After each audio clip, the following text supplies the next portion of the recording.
News Bharat और मैं हूं एंकर कमलेश यादव। दर्शकों, याद होगा आपको कि लगभग 3 माह पहले 31 जुलाई को यहीं कुर्जी मोड़ पे एक समाज सेवी नीलेश मुखिया को अपराधियों के द्वारा जो है गोलियों से छलनी कर दिया गया, जिनकी मृत्यु काफ़ी दिन तक इलाजरत रहने के बाद उनकी मृत्यु हो जाती है। लेकिन एक चीज़ आपको बता दें कि जो उसमें मोस्ट वांटेड रहे कुछ लोगों को गिरफ्तारी हुई है, और उसमें जिनका नाम है अभी जो अपराधी प्रवृत्ति के लोग हैं, जिनके द्वारा षड्यंत्र रचा गया था, जिनके द्वारा इस कार्यशैली को अंजाम दिया गया था, उन लोगों की अभी तक गिरफ्तारी नहीं हो पाई है। वैसे परिस्थिति में आपने देखा होगा कि कई लोगों के घरों का जो है कुर्की जब्ती भी हुआ, बावजूद इसके जो है नामजद अभियुक्त अभी तक अरेस्ट नहीं हो पाए हैं। आइए हम जानते हैं सुरेश भैया से। भैया, अभी तक जो नामजद अभियुक्त हैं कुर्की जब्ती उनका हुआ है, कुर्की जब्ती के बाद फिर अभी क्या हुआ है? अभी तक जो है वो तीनों अभियुक्त पप्पू राय, धप्पू राय, गोरख राय अभी तक अरेस्ट नहीं हो पाए हैं। और ये जो है हमारे बिहार पुलिस के लिए बहुत शर्म की बात है कि इतनी बड़ी प्रशासन में चप्पे चप्पे पर पुलिस है और उसके बाद भी ये 3 अभियुक्त, इसका मतलब साफ जाहिर होता है कि प्रशासन से ज़्यादा मजबूत ये 3 अपराधी है जो आज तक मैंने इनको गिरफ्तार नहीं कर पाया। आखिर ये गया कहाँ भाई? इसका मतलब कि आप प्रशासन के लोग सुस्त बैठे हुए हैं, इसके पीछे नहीं पड़े हुए हैं, साफ जाहिर होता है। हम तो सीनियर एसपी से मांग कर चुके हैं, पहले भी आप जैसा आए थे, और मैं मांग करता हूं कि अविलंब इनको गिरफ्तार करें, और नहीं तो मैं फिर आपको सीनियर एसपी से एक बार मुलाकात करूंगा और प्रेस कॉन्फ्रेंस आप लोग को बुलाऊंगा। अब बुलाने के बाद फिर मैं जो है ना अपने जनता के साथ रोड पर उतरूंगा। क्या है कि ये बर्दाश्त से फाजुल की बात है और ये हमारे पुलिस प्रशासन के शर्म की बात है। हम चुल्लू पर पानी में ये लोग को डूब मरना चाहिए कि साहब आपसे मजबूत है इतनी बड़ी पुलिस का फौज, और उसके बाद भी लोग को अरेस्ट नहीं कर पा रहा है। क्या कर रहे हैं भाई? इसका मतलब आप चुपचाप बैठे हुए हैं। क्या लगता है अपराधियों को संरक्षण प्राप्त है राजनीति के या फिर डिपार्ट का अगर बात करें प्रशासनिक विभाग से? देखिए, जब जो है समय 3 महीना बीतने जा रहा है तो इस तरह के रवैया अगर पुलिस प्रशासन के तरफ से रहेगा तो आदमी सवाल तो खड़ा करेगा। सवाल खड़ा करेगा भाई कि इतना दिन हो गया, ये लोग अरेस्ट अभी तक क्यों नहीं हुआ? भाई जरूर कहीं से लगता है कि पुलिस प्रशासन पर दबाव है या कुछ है। हालांकि हम ऐसा नहीं मानते हैं, लेकिन प्रशासन का ये जिम्मेवारी बनता है कि अविलंब से अविलंब तीनों अभियुक्त को, जो नामजद अभियुक्त है, वो आप साहब उसको अरेस्ट नहीं कर पाए हैं। और अभी तक वो जो है ना कि छुट्टा घूम रहा है। जेल में जो अपराधी है उसको अलग एक ही जगह है, वहाँ से लटपट करता होगा फ़ोन से, और भी हमारे समर्थक को कुछ बोलता होगा। उसको अविलंब जो है ना कि उसको दूसरे जेल में शिफ्ट करना चाहिए जो पकड़ा के गए हैं। और ये जो मैं सीनियर एसपी से मांग करता हूँ कि अविलंब उसको अरेस्ट करें, और नहीं तो हम उनसे भेंट करने के लिए हम समय ले रहे हैं और जाके भेंट करेंगे। आप पूछेंगे कि आखिर क्या कारण है भाई, क्यों नहीं अरेस्ट कर रहे हैं? हम डीजीपी साहब से भी भेंट करेंगे, इनसे भी भेंट करेंगे और मांग करेंगे कि अविलंब गिरफ्तार कीजिए। इस तरह का रवैया लेकिन किया गया है। न्यायिक प्रणाली की अगर बात कहे तो कुर्की जब्ती नाम का था, वो नहीं होता तो अच्छा था। वो कुर्ती जब्ती हुआ है बेवकूफ़ बनाने का काम। कुर्ती जब्ती का मतलब है 3 अभियुक्त है साहब, एगो पलंग निकला है। ये दुर्भाग्य की बात है। उस समय चिल्ला हूँ, लिख के दिया हूँ कि कुर्ती जब्ती नहीं हुआ सही ढंग से। कुर्ती जब्ती होबे नहीं किया। एगो नीचे का 3 गो भाई अभियुक्त है, और उसके बाद पूरा उसी में रहता है। एगो जो है ना कि उसका जो है ना कि पलंग निकला है, एगो बक्सा है, एगो गद्दा फद्दा जो है नीचे का जो रखा हुआ था वो निकल गया। पुलिस प्रशासन दरवाजा पर भी नहीं जा रही है। उसके दरवाजा पर जाए ना भाई, उसके अंदर घुसे। हो सकता है कुछ घर के अंदर हो। जब आप कुर्ती जब्ती नहीं कर पाए तो कैसे मान ले कि अपराधी उसके अंदर नहीं बैठा हुआ हो? उसके परिवार का किसी सदस्य को इतना दिन हो गया साहब नहीं हुआ है, आप किसी परिवार के उसके जिम्मेवार सदस्य को पकड़ कर लाइए, आप पूछिए, तो आप पूछताछ कीजिएगा नहीं, वो हम बताएंगे। प्रशासन को बिहार सरकार इसीलिए नहीं रखा हुआ है। अरे SP, DSP, senior SP, DIG, IG, DGP काहे के लिए है? हम लोग के सुरक्षा के लिए है कि चैम्बर में बैठ करके ये करने के लिए? बताइए। इतना चप्पे चप्पे पर फोर्स है साहब, आप उसको अरेस्ट नहीं करते, तो आपको तो गाल पर तमांचा मार रहा है। वो 3 अपराधी आपको सरेआम जो है ना कि माने आपको बेइज्जती कर रहा है, ललकार रहा है, आप कुछ नहीं कर पा रहे हैं। कहीं ना कहीं चिंता का लकीर जो है माथे पे सिकन नजर आती है। लेकिन प्रशासनिक महकमे की अगर बात कहें, आपने बिल्कुल कहा कि कहीं ना कहीं नाकामयाबी भी दिख रहा है। लेकिन सर एक चीज़ जानना चाहेंगे कि दीघा थाना अध्यक्ष जो थे वर्तमान उस समय, उनको भी जो है प्रभाव से जो बर्खास्त किया गया था या फिर उन्हें सस्पेंड किया गया था? वो सस्पेंड दूसरे कारण से हुआ था, और ये मेरे पहले के जो पूर्व थाना अध्यक्ष थे राजकुमार पांडे, इस कांड की बखूबी पहले से जानकारी थी। जानकारी ये थी कि हमारे भाई को अलर्ट किए थे, किसी अन्य अपराधी को वो 25 लाख का सुपारी दिया था, जिसका वीडियो कॉलिंग ये लोग थाना इंचार्ज राजकुमार पांडे सुने थे।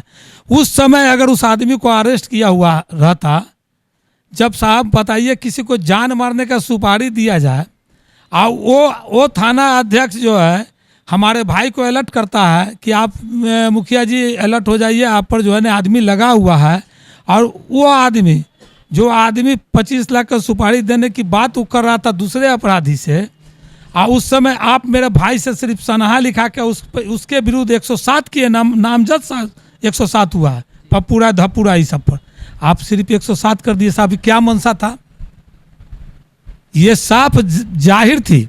और तो और मेरे भाई को इतना परेशान किया गया, उसके बाद जो है ना कि देवन राय जो जिसका बेटा मेरे यहाँ काम करता था, 6,58,555 रुपया थाना में लिख के दिया था कि मेरा पैसा मुखिया जी के हम लिए हुए हैं, इतना दिन में दे देंगे। और वो जो है ना कि उसको उसका करके उसके बाद जो है कहीं से लाश ला करके या मार करके रख दिया, और रखने के बाद जो है ना कि हम पर जो है ना 302 का मुकदमा तीनों भाई पर कर दिया गया। और उसके बाद 1-2 ही दिन के बाद वो आदमी जिंदा हाजिर हो गया, बताइए। और उसके बाद भी उसके विरुद्ध कोई कार्रवाई नहीं हुई। वो आदमी पर 182 211 चलना चाहिए था, कानूनन चलना चाहिए था कि नहीं। अगर वो आदमी अगर नहीं मुलाकात होता तो हम लोग तीनों भाई तो उसी समय हम जेल में चल जाते। जब वो आदमी साक्षात उपस्थित हो गया साहब, तो आपने कभी पूछा कि कौन आपको जो है ना कि काम करने के लिए उसका आया था? ये लाश किसकी थी आज तक वो पता नहीं लगा पाया ये लोग। एक बॉडी भी जलाया गया था उसके वजह में कि वही आदमी, पोस्टमार्टम भी हो गया, बॉडी भी जला दिया गया। और ये मैं मांग करूंगा सीनियर एसपी से कि राजकुमार पांडे जी को ये बखूबी मालूम था, अगर उस समय उसके विरुद्ध FIR होता तो आज मेरे भाई के साथ ही घटना नहीं घटती। और उसके बाद भी फंसाया गया, ये लोग कुछ नहीं कहा, हाथ पर हाथ। इसका मतलब साफ जाहिर होता है कि राजकुमार पांडे उसको जो है वो हमारे भाई के विरुद्ध सनहा लिखाया, और उसको कहा कि देखो तुम्हारे विरुद्ध केस हो जाएगा, और उससे पैसा इठा होगा। इसका मतलब जाहिर है ना, सही साफ जाहिर है कि नहीं है, उसे बताइए हमको। जिस आदमी को 25 लाख का सुपारी जो है अन्य अपराधी को दिया था, और उसके बाद देखिए फिर 25 लाख का सुपारी दे करके मेरा भाई का हत्या करवा दिया। और सफाई में साफ जाहिर हो रहा था कि उसको तो मनोबल बढ़ते जा रहा था। साहब वो आदमी 20 हत्या किया, 10 हत्या ऐसा है जिस पर FIR नहीं हुआ। क्यों नहीं हुआ? गरीब आदमी था, कमजोर आदमी था, इसके डर से FIR ने, हम तो एक एक का नाम बताएंगे जिसको जिसको ये मारा। और उसके बाद भी इसके पास 12-13 केस है, जिसमें 5-7 केस जो है ना कि हत्या का है। सोचिए 302 का 5-7 केस है, 7 केस। और उसके विरुद्ध आप अभी तक आप अरेस्ट नहीं करे हुए। ये हमारे पुलिस प्रशासन के लिए डूब मरने की बात है, शर्म की बात है।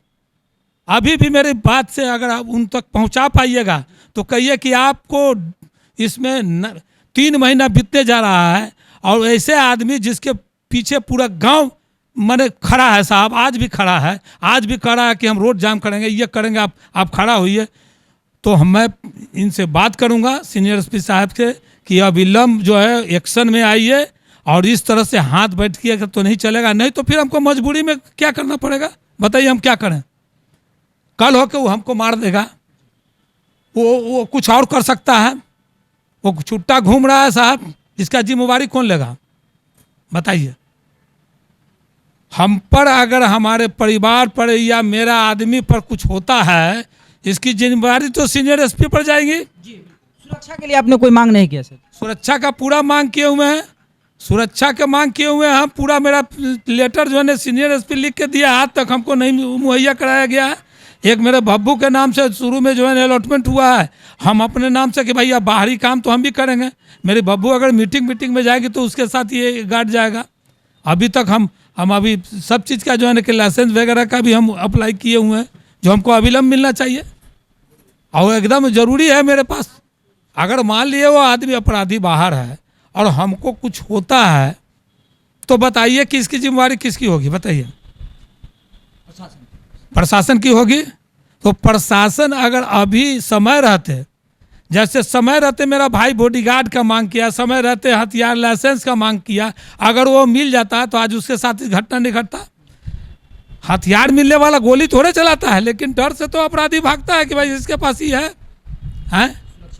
तो आप तो दिए नहीं, उसके बाद ले दे के सारा कसर थाना इंचार्ज जो है राजकुमार पांडे पूरा कर दिया। जब राजकुमार पांडे को जो ये मालूम था तो अपने उच्च अधिकारी से ये बात करना चाहिए था कि साहब इसका नाम आ रहा है, इसका वीडियो कॉलिंग हम सुने हैं, आप मेरे भाई को बता दिए, अब मेरा भाई से सनहा लिखवा के आया, 107 कर दिया उसके विरुद्ध। यही कानून कहता है। तो कानून सिर्फ गरीब गुरबा के लिए है, ऊपर वाले आदमी के लिए कोई कानून नहीं है। जो मन करेगा सो करेगा। ध्यान हो के मेरे गांव में किसी को वो आदमी जो इस तरह अगर वो बंदिश में नहीं आएगा तो कल होके तो आप खुला छूट काम कांड करेगा।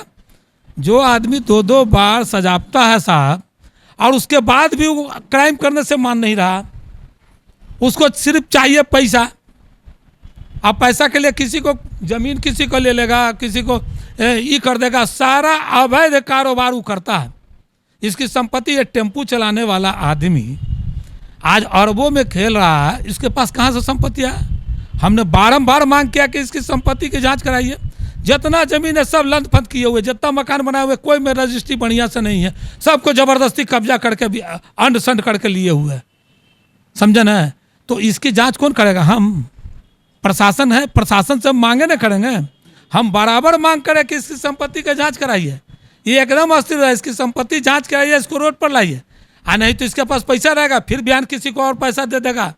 आज नीलेश प्रसाद के मारने के लिए 25 लाख दिया, बयान किसी और को मारने के लिए दे देगा। जो जो इसके खिलाफ खड़ा होगा उसको मरवा देगा। प्रशासन हाथ में चूड़ी पहन के बैठ जाए। आप हमको लाइसेंस मुहैया नहीं कराए, हमको अभी तक हम भी अप्लाई किए हुए, मेरे बब्बू के नाम से गया हुआ, हम भी करेंगे। हमको नहीं रहेगा तो आप सुरक्षा नहीं दीजिएगा तो हम क्या करेंगे? बताइए, हम क्या करें? जान दें? इसकी जिम्मेदारी कौन लेगा? आपके माध्यम से हम फिर एक बार प्रेस कॉन्फ्रेंस बनाएंगे, टोटल जन को, सीनियर एसपी से, डीजीपी से, जहां हमको जाना होगा हम बात करेंगे।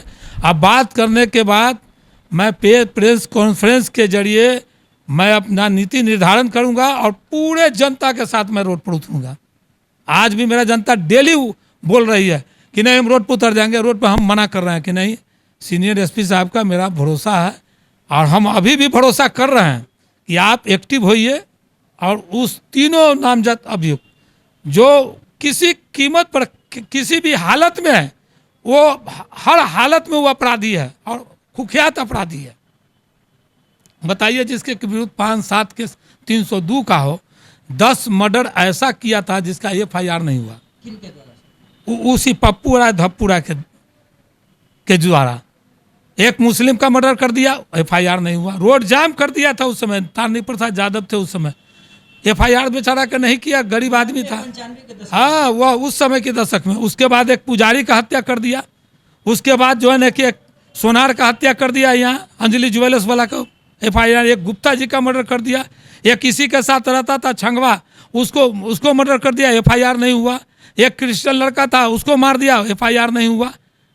कितना ना, एक विनय हमारा मस्जिद गली में था, उस संगे बैठ के तारी पी रहा था, उसको गोली मार दिया, वो बेचारा मर गया, FIR नहीं हुआ। नाम गिना है इसका अपराधी पृष्ठभूमि। अगर FIR होता तो कम से कम 20 हत्या का इस पर मुकदमा है, लेकिन 10 गो का FIR नहीं हुआ। बाकी भी उसके बावजूद 10 गो का मेन जो आदमी इसके विरुद्ध खड़ा हुआ गलत काम के विरुद्ध, जैसे आप किसी का जमीन ले लीजिएगा तो हम गांव का मुखिया तो मना नहीं करेंगे, हैं? हम सीनियर एसपी बड़ी काहे ले जाते हैं? सीनियर एसपी को काम है कि भैया कोई अपराधी है उसको आप पकड़िए, यही लाना है। और गांव का मुखिया का काम होता है कि गांव में कुछ गड़बड़ होता है तो उसको वो गरीब आदमी का सुरक्षा प्रदान करना कि भैया नहीं गलत है, उसके विरुद्ध खड़ा होना। तो मेरा भाई उसके विरुद्ध खड़ा होता था, आप गलत काम कर रहे हैं उसके विरुद्ध खड़ा होना। तो बताइए इस तरह का घटना ये आदमी जो है निरंतर करते जा रहा है, हर 2 बरस 3 बरस पर एक बहुत घटना का अंजाम देता है। इसका दोस्त बीरमणि का हत्या कर दिया, इसी तरह से रंजीत सिंह का हत्या किया, आजीवन कारावास मिला है। महिला सिपाही सरस्वतिया देवी का हत्या किया, उसमें आजीवन कारावास मिला। कितना नाम सुना है। अब एसपी साहब को इसको पकड़ना क्या है जी, इसको तो शूट एंड साइट करना चाहिए। ऐसे अपराधी को अगर मान लिया कि अगर उत्तर प्रदेश में जोगी जी के सामने रहता तो इसको छोड़ता, इसका कुर्ती जब्ती होता नीचे वाला तल्ला कि उसको नेस्ताबूत कर देता, कि कभी बरसों बरस तक इसका रूह कांपते रहता, कभी अपराध करने से सोचता। लेकिन इसको क्या हुआ, एगो पलंग लग गया, 3 भाई। सर पुलिस को प्रशासन को शर्म आनी चाहिए कि हमारा एक रूम 3 भाई है तो तीनों एक ही पलंग पर सूता था, जबकि तीनों शादीशुदा है। ये दुर्भाग्य की बात है कि नहीं है। कितना नाम गिना है हम। ये हमारे सामने अगर कोई सीनियर एसपी भी टॉक करेंगे ना तो उनका बोली बंद हो जाएगा, एकदम बंद हो जाएगा। कहीं है वो छिपने लायक, और उसको अरेस्ट क्या करना है भैया, उसको आप खत्म कीजिए। वो समाज के लिए नासूर है, आज भी नासूर है और कल भी नासूर होगा। मैं लिख के दे देता हूँ। वो आदमी को सिर्फ पैसा चाहिए, किसी कीमत पर कैसूं आपको मार देगा, उसको मार देगा, उसको मार। गरीब को जब हमारे ऐसा आदमी के साथ ही है तो गरीब आदमी कहाँ जाएगा भैया बताइए, गरीब आदमी के साथ क्या होगा। इसलिए मैं पुनः आपके माध्यम से, आपके चैनल के माध्यम से सीनियर एसपी साहब से, डीजीपी साहब से, एएसपी साहब से और एडीजी साहब से मैं मांग करता हूं कि ये तीनों सजाप्ता अपराधी जो अभी फरार है इसको अविलंब जो है गिरफ्तार करे, और नहीं तो शूट एंड साइट का आप ऑर्डर निकाल के उसको ख़त्म कीजिए। उस समाज में रहने का कोई हक नहीं है। अब बताइए इतना कांड के बाद वो आदमी घूमता फिरता चले, सजाप्ता है साहब, कोई विधि से बेल लिए हुए है तो सजाप्ता तो कम नहीं है। आप सेशन कोर्ट से सजा मिला हुआ है ना, तो फिर अब बताइए हम क्या करें। तो इसलिए मैं आप लोग को एक बार फिर बुलाऊंगा, प्रेस कॉन्फ्रेंस करूंगा, उसके बाद मेरे पास जो ऑप्शन जो बचेगा नहीं बचेगा तो मैं रोड पर उतरूंगा। नीलेश मुखिया हत्याकांड में भी आप सुन रहे थे उनके बड़े भाई सुरेश जी को, और उनका कहना है कि जो अपराधी हैं जिनके द्वारा इस कृत्य को किया गया है वो पहले से भी वांटेड रहे हैं। कई केस में इन्होंने बताया, और कई ऐसे अपराधी मामले हैं जिसमें तो शायद मामला दर्ज ही नहीं हुआ है, और जिसमें दर्ज हुआ है और जिसमें अभियुक्त तो पाए गए हैं उसमें भी कोई सज़ा उनको मुकर्रर दिया नहीं गया है, और जिसमें सज़ा प्रावधान था, सज़ा दिया गया है, उसमें कभी सजाफ्ता नहीं रहे, यूं ही इधर उधर भागते रहे। लेकिन देखने वाली बात होगी कि समाज सेवी स्वर्गीय नीलेश मुखिया जी का जो हत्या किया गया इसी जगह पे कुर्जी मोड़ का, ये काफ़ी बड़ा घटना है। और इस घटना के बारे में आपने टीवी चैनलों के माध्यम से, पत्रकारिता के क्षेत्र में आपने हर तरह से देखा होगा कि समाज सेवी नीलेश मुखिया को दिन दहाड़े गोलियों से इसी जगह पे छलनी कर दिया गया था। और जो अपराधी थे यहीं नज़दीक के, उनके पड़ोसी भी हैं, एक संबंध भी कहा जाए तो काफ़ी लंबे अरसे तक ठीक भी रहा होगा, चूँकि पड़ोसी एक नैतिकता का नाता भी होता है। लेकिन पता नहीं कुछ व्यवसाय के क्षेत्र में कुछ ऐसे बात हुए जिसके वजह से उनका दूरी जो है बढ़ते गया, और इसी का खामियाजा रहा कि अपराधियों के द्वारा इस षड्यंत्र को पूरी तरह से, पूरी संरचना को तैयार करके साजिश के तहत उन्हें मौत के घाट उतार दिया गया। लेकिन देखने वाली बात होगी कि न्याय प्रणाली में कब तक इसके लिए बेहतर कुछ निकल कर आता है, जिससे आम जनमानस को भी लगे कि अपराधी चाहे जितना बड़ा हो लेकिन कानून का हाथ उससे काफ़ी बड़ा है। कानून का हाथ इतना बड़ा है कि चाहे तुम आसमान में चले जाओ या पाताल में चले जाओ, कानून एक ना एक दिन तुम्हारे गिरेबान को पकड़ लेगा और हश्र ही होगा। देश और दुनिया की खबरों के लिए हमारे चैनल को सब्सक्राइब करना ना भूले। जय हिंद, जय भारत।